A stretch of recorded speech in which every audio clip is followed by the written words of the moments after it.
कृष्ण गोविंद हरे मुरारी, हे नाथ नारायण वासुदेवा। श्री कृष्ण गोविंद हरे मुरारी, हे नाथ नारायण वासुदेवा। अतः कौन विंशो अध्याय।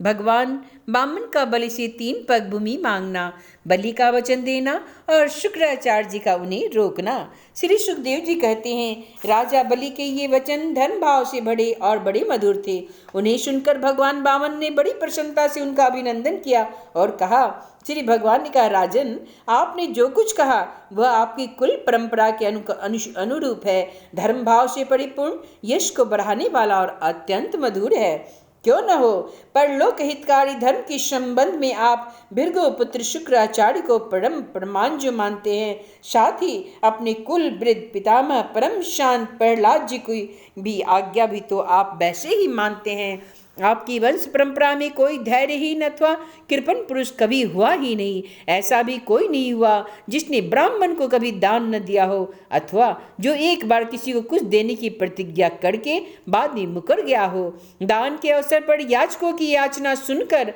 और युद्ध के अवसर पर शत्रु के ललकारने पर उनकी ओर से मुंह मोड़ लेने वाला कायर आपके वंश में कोई नहीं हुआ। क्यों न हो, आपकी कुल परंपरा में प्रहलाद अपने निर्मल यश से वैसे ही शोभायमान होते हैं जैसे आकाश में चंद्रमा। आपके कुल में ही हिरण्याक्ष जैसे वीर का जन्म हुआ था। वह वीर जब हाथ में गदा लेकर अकेला ही दिग्विजय के लिए निकला, तब सारी पृथ्वी में घूमने पर भी उसे अपनी जोड़ का कोई वीर न मिला। जब विष्णु भगवान जल में से पृथ्वी का उद्धार कर रहे थे, तब वह उनके सामने आया और बड़ी कठिनाई से उन्होंने उस पर विजय प्राप्त की, परंतु उसके बाद भी उन्हें बार बार हिरण्याक्ष की शक्ति और अपने बल का स्मरण हो आया करता था, और उसे जीत लेने पर भी वे अपने को विजयी नहीं समझते थे।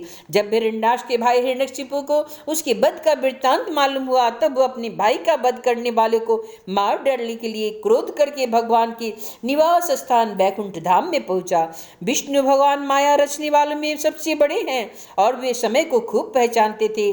जब उन्होंने देखा कि हिरण्यकशिपु तो हाथ में शूल लेकर काल की भांति मेरे पर धावा ही करने आ रहा है, तब उन्होंने विचार किया, जैसे संसार के प्राणियों के पीछे मृत्यु लगी रहती है, वैसे ही मैं जहां जहां जाऊंगा वहीं वहीं यह मेरा पीछा करेगा। इसलिए मैं इसके हृदय में प्रवेश कर जाऊं, जिससे यह मुझे देख न सकेगा। और क्योंकि यह तो बहिर्मुख है, बाहर की वस्तु ही देखता है। हे असुर शिरोमणि, जिस समय हिरण्यकशिपु उन पर झपट रहा था, उस समय ऐसा निश्चय करके डर से कांपते हुए विष्णु भगवान ने अपने शरीर को सूक्ष्म बना लिया और उनके प्राणों और उसके प्राणों के द्वारा नासिका में से होकर हृदय में जाकर बैठ गए। हिरण्यकशिपु ने उनके लोक को भली भांति छान डाला, परंतु उनका पता न चला। इस पर क्रोधित होकर वह शीनाद करने लगा। उस वीर ने पृथ्वी, स्वर्ग, दिशा, आकाश, पाताल और समुद्र सब कहीं विष्णु भगवान को ढूंढा, परंतु वे कहीं नहीं उसे दिखाई दिए। उनको कहीं न देखकर वह कहने लगा, मैंने तो सारा जगत छान डाला, परंतु विष्णु मिला नहीं। अवश्य वह मेरा भ्रातृहति इस लोक में चला गया होगा, जहाँ जाकर कोई लौटता नहीं। बस अब उससे बैर भाव रखने की कोई आवश्यकता नहीं, क्योंकि बैर तो देह के साथ ही समाप्त हो जाता है। क्रोध का कारण अज्ञान है और अहंकार से उसकी वृद्धि होती है। हे राजन, आपके पिता प्रहलाद नंदन विरोचन बड़े ही ब्राह्मण भक्त थे। यहाँ तक कि उनके शत्रु देवताओं ने ब्राह्मणों का वेश बनाकर उनसे उनकी आयु का दान मांगा, और उन्होंने ब्राह्मण के छल को जानते हुए भी अपनी आयु दे डाली।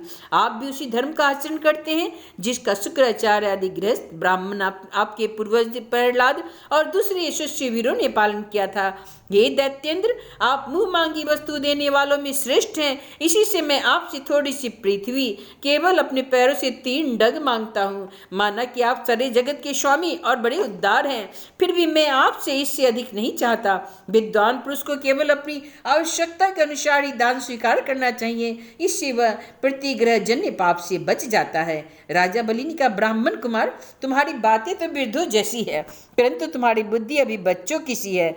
अभी तुम हो भी तो बालक ही, इसी से अपना हानि और लाभ नहीं समझ पा रहे हो। मैं तीनों लोगों का एकमात्र अधिपति हूँ और द्वीप का द्वीप दे सकता हूँ, तो मुझे अपनी वाणी से प्रसन्न कर ले है उसे मैं 3 डग भूमि मांगे, यह तुझसे बुद्धिमान क्या कहा जाए।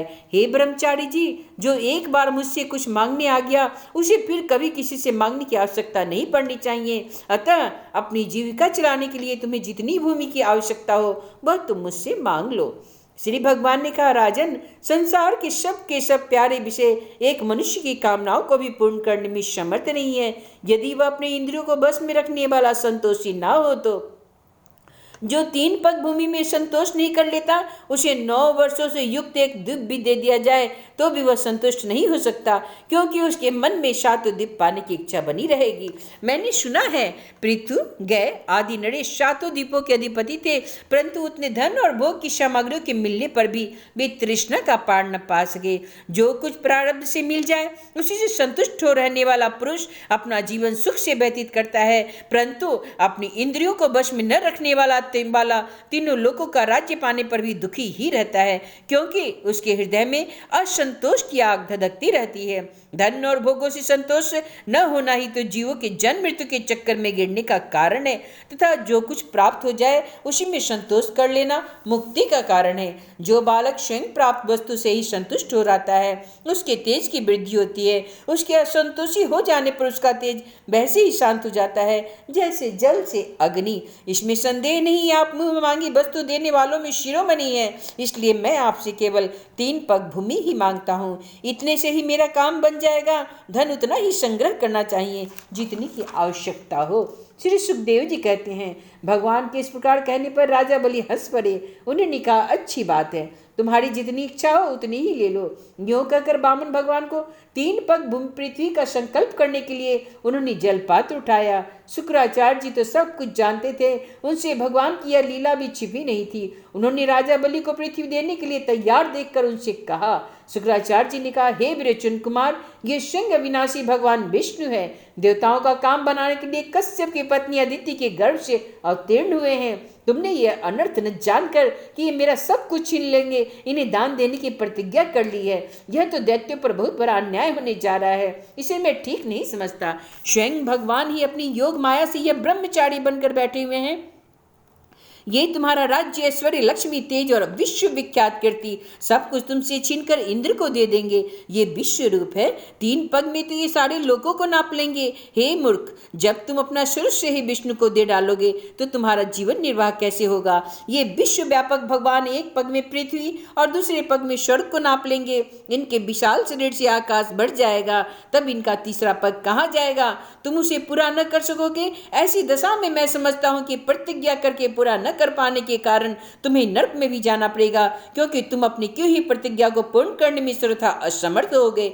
विद्वान पुरुष उस दान की प्रशंसा नहीं करते जिसके बाद जीवन निर्वाह के लिए कुछ बचे ही नहीं। जिसका जीवन निर्वाह ठीक ठीक चलता है वही संसार में दान, यज्ञ, तप और परोपकार के कर्म कर सकता है। जो मनुष्य अपने धन को 5 भागों में बांट देता है, कुछ धर्म के लिए, कुछ यश के लिए, कुछ धन की अभिवृद्धि के लिए, कुछ भोगों के लिए और कुछ अपने स्वजनों के लिए, वही श्लोक और परलोक दोनों में ही सुख पाता है। हे असुर शिरोमणि, यदि तुम्हें अपनी प्रतिज्ञा टूट जाने की चिंता हो तो मैं इस विषय में तुम्हें कुछ वेद की श्रुतियों का आशय सुनाता हूं, तुम सुनो।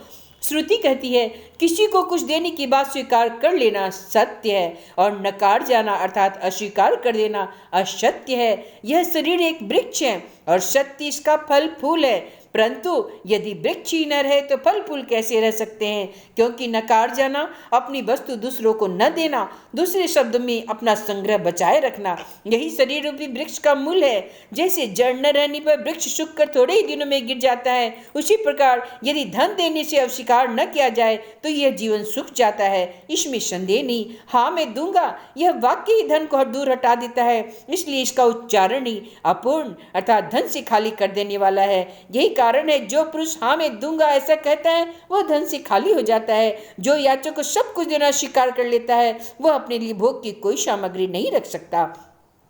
इसके विपरीत मैं नहीं दूंगा। यह जो अस्वीकारात्मक असत्य है वह अपने धन को सुरक्षित रखने तथा पूर्ण करने वाला है, परंतु ऐसा सब समय नहीं करना चाहिए। जो सबसे सभी वस्तुओं के लिए नहीं करता रहता है उसकी अपकृति हो जाती है, वह तो जीवित रहने पर भी मृतक की समानी है।